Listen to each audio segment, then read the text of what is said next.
38 minuto na makalipas ang ika-12 ng tanghali, maring itinanggi naman ni Vice President Sara Duterte na kinopya lamang niya ang sinulat itong libro pambata sa isang kaibigan.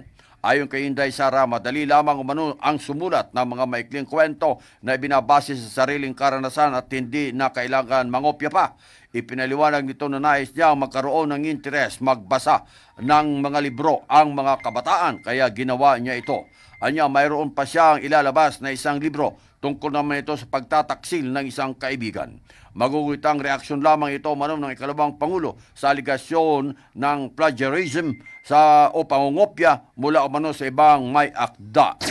MH Balita ng Bansa.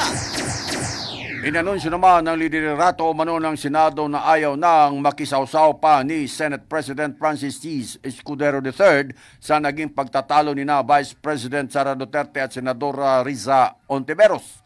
Ayon kay Escudero, mayroong valid na tanong si Ontiveros bilang bahagi rin umano ng mandato ng Kongreso na busisiin ang pondo ng mga ahensya ng gobyerno. Naniniwala ang Senate President na hindi mahaluan ng emosyon ang magiging desisyon ng Senado kaugnay sa hinihiling na pondo ng OVP o Office of the Vice President para sa susunod na taong 2025. Pinayuhan ni Escudero ang iba't ibang ahensya ng pamahalaan na magkaroon umano ng pasensya kapag sumagot umano sa tanong ng mga mababatas dahil konektado ito sa tungkulin ng Kongreso.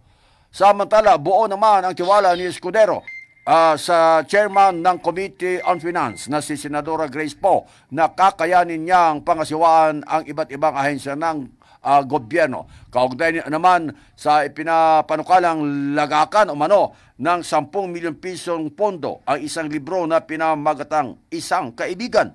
Sinabi ni Escudero na pagbubutuan naman umano ng mayorya ng mga senador kung tatanggalin o papapanitalihin umano ang budget para rito. MH Balita ng Bansa.